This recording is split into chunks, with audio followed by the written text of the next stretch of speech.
So for those that haven't seen the original video, just check the link in the description below. You need to watch that before watching this because it explains what I'm doing. But let's take a quick look at what I did look like before.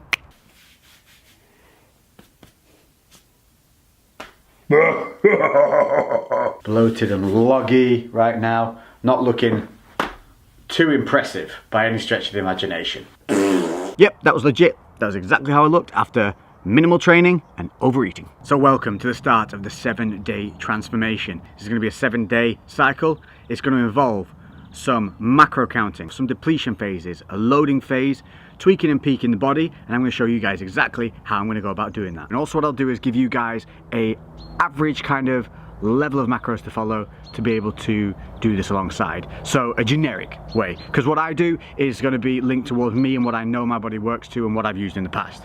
Make sense? Cool.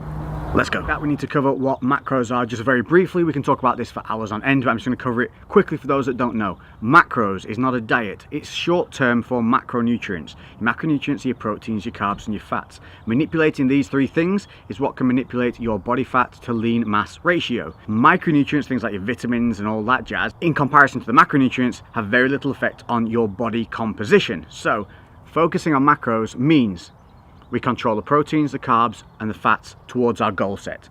Now, what I'm going to do is going to be a little extreme. This is going to be more like a peaking thing, but it's just to emphasize what you can do with the body and how you can manipulate it in a short period of time with diet and training. Now, granted, this result is not going to be sustainable, but what it does do is pull my body back in line. So what I achieve in terms of getting rid of water retention, getting my diet back on track by counting the macros properly and getting my body back into a consistent routine, that will stick with me. But these are all going to be tricks you can use for the stage as well. So how do we count macros? We set ourselves a goal based on our lifestyle, age, height, lean body mass, that's kind of your muscle, skeletal muscle, organs, blood and all that. Put that alongside your activities, your lifestyle and all that kind of jazz, and then we come up with some numbers which suit your goal. Obviously in this one we're focusing on deficit and depletion. Now throughout this you're going to be able to follow me on MyFitnessPal. The link is in the description. Make sure you download that app and then you can follow me on there. You can see exactly what I eat day to day. It'll be completely logged by the time I go to bed each day. I can't guarantee that the meals are all going to be exactly perfectly laid out as they're taken. What I'll do often is eat a couple of meals, remember what I've eaten, maybe I'll be out and about, and then I'll come back and log it all in one go. You'll be able to see my target that I hit each day in terms of protein, carb and fat. So you're able to see exactly what I've eaten and the numbers that they generated by the end of the day. Sounds complicated, but really it isn't. You can even barcode scan foods now and it automatically brings them up and then you just log how much of it you've eaten. Super easy. Instead of putting your plate on just the kitchen side, you put your plate on a weighing scale and as you put the food on, you just log the amount. It's that simple. Weigh everything cooked if it needs cooking, or if you're eating it raw, weigh it raw, obviously. Sense, use common sense. It's in there, we've all got it, I believe in you. So let's get down to the actual numbers and the way I'm going to do things. So my normal macros for a day would be around about 200 protein, 350 carbs, and around about 65, 70 fat. So I have a 7-day block to work with. So the macros for day 1, 200 protein, 250 carbs, and 60 fats, totaling at 2,340 calories. So day 1, we are going to go what would initially be called a pullback day. So if I was to overeat normally, this would be a day I do afterwards. It's underneath my maintenance, but it's not anything crazy and it's still quite a good day of eating. Now, this isn't just calorie counting, because a calorie is not a calorie. You need to understand that. Calories from fat, derived from fat, are not created in the same way calories derived from carbohydrates or protein, nor do those food sources react the same way within the body. So a calorie is not a calorie. Anybody that tells you that, flick them in the dick. What if they're a woman, Lex? Flip them in the nip. Day 2. Now, this is where things are going to get nasty.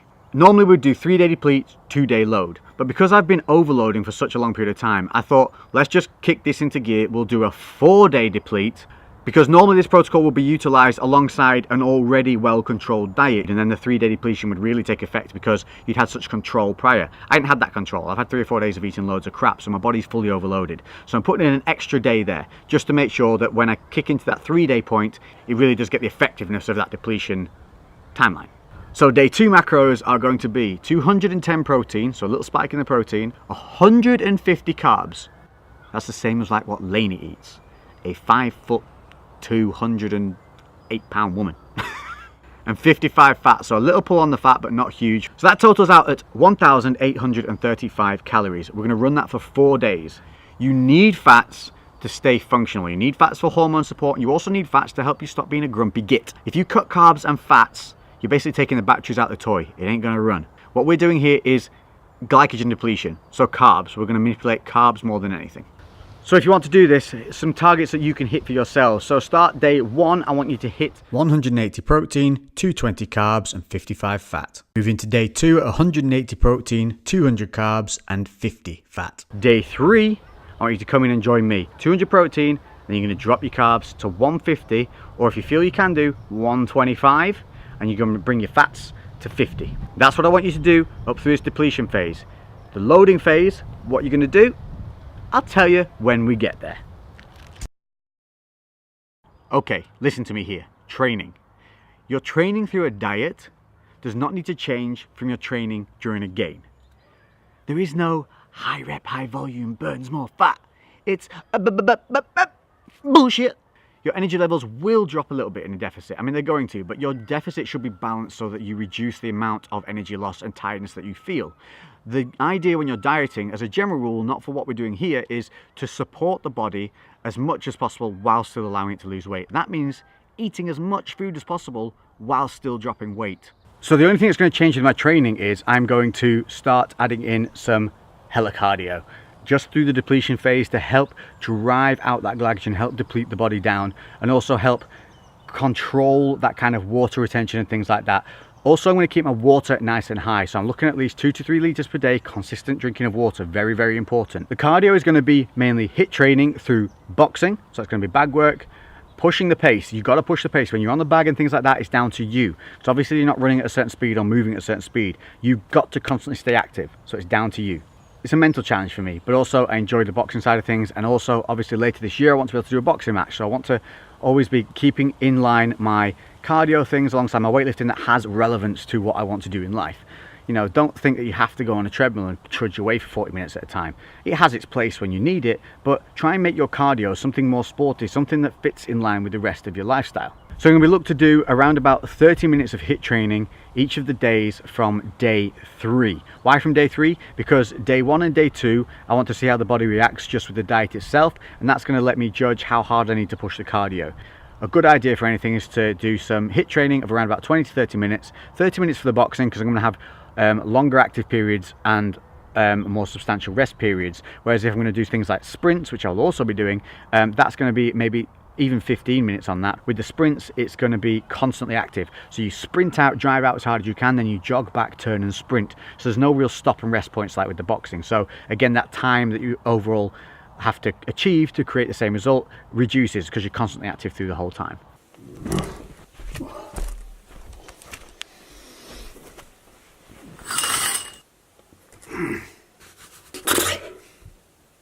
Slept like crap yesterday, last night, whatever, let's weigh in.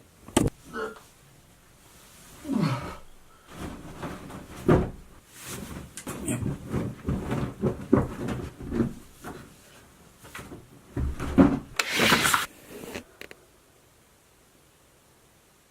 $180.6, that's the starting point.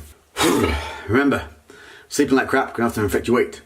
So if you sleep like crap and then you wake up when your weight's gone up, don't worry about it. So 180.6, we're going to take that as a starting point. So we're waterlogged 180. I reckon I'm going to come down to about maybe even 175 if we get like to the major depletion point. But peaked probably about 177. We're only talking like a 3.5 pound difference here. That's going to create such a different look. And that's the whole point of this, is to show you guys that you can do some fun shit with the body. And you can do it whilst not eating chicken and broccoli. And turkey. So update on day 1 morning physique. You can see super flat, super fluffy. So as I said, I'll show you 2 meals per video. So let's go take a look at the morning breakfast rituals.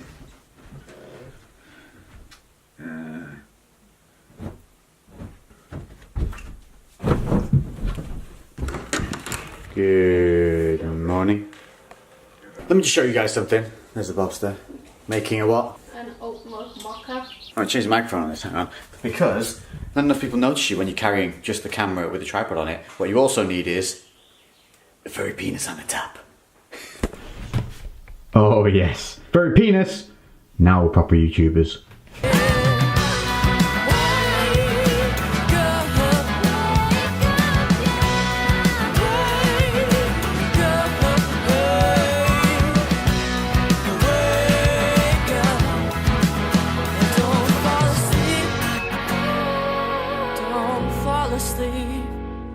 They're so pretty. It's almost as pretty as you.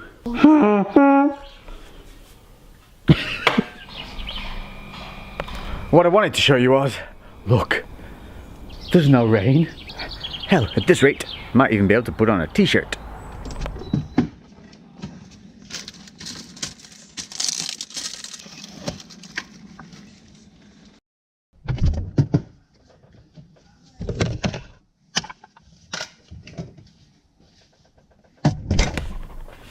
Okay, let's talk about this breakfast. Now this is something I go to on a constant basis regardless because it makes me feel good, I enjoy it. It's low impact kind of in terms of carbs and fats and stuff like that, but it's high impact in terms of micronutrients. So you can pair this alongside a lot of other things. I tend to pair it alongside kvarg. Apparently there's Swedish, I think it's Swedish, and they are 17 grams of protein per portion, 0.3 fat and 5 carbs.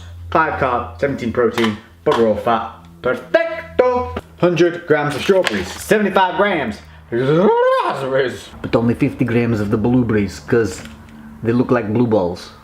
Get it? Pre-packaged pineapple. They call these pineapple lollies, but these are pretty good. Why is pre-packaged good?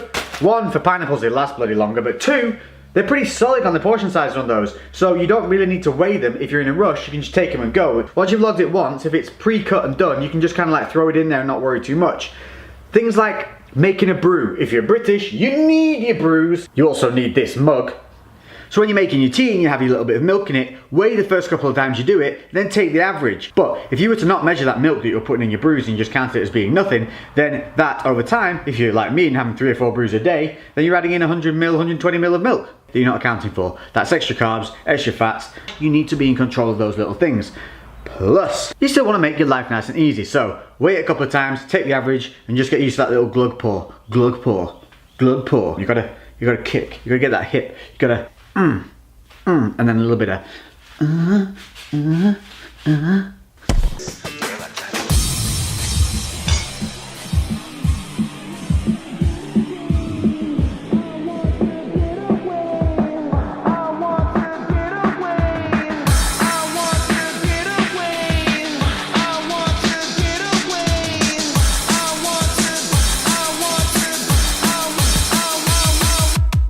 So there you have it. This is going to be my standard breakfast throughout the entirety of this. The only thing that might change is the levels. Fruit is one of the lowest impact things. You're talking about 5 to 7 grams of carbohydrate per 100 grams of serving. Rhubarb and things like that, not only rhubarb is a fruit, but rhubarb, 0.8 grams of fat per 100 grams, which means, boom, this is a compote made from just basically reduced down rhubarb and blackberries. And it is so low impact. It's so low. Don't even really need to log it. Woo! So, hit targets today.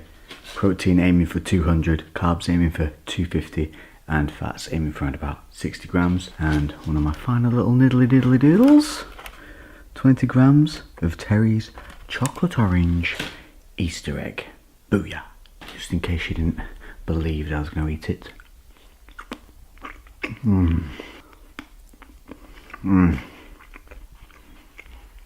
How's your chicken and broccoli, bros?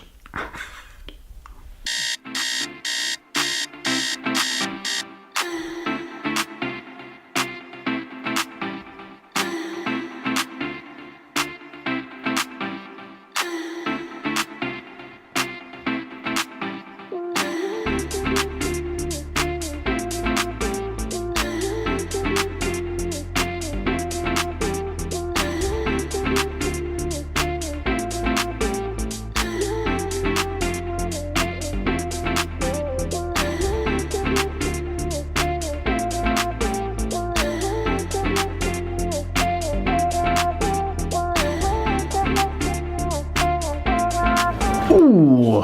So first depletion day almost down and done, and as I said, I'm going to show you a couple of meals in each video. So there's going to be 4 videos, so by the time you get to the 3rd video I'll have 2 meals per video, so you'll have 6 meal ideas to go through. And this one, which I'm going to show you now, it's a low carb choice. So this is one about being clever and utilizing certain things to help you get more food for less macros, and that's where clever shopping comes into play. So I had the Joseph's Pitters,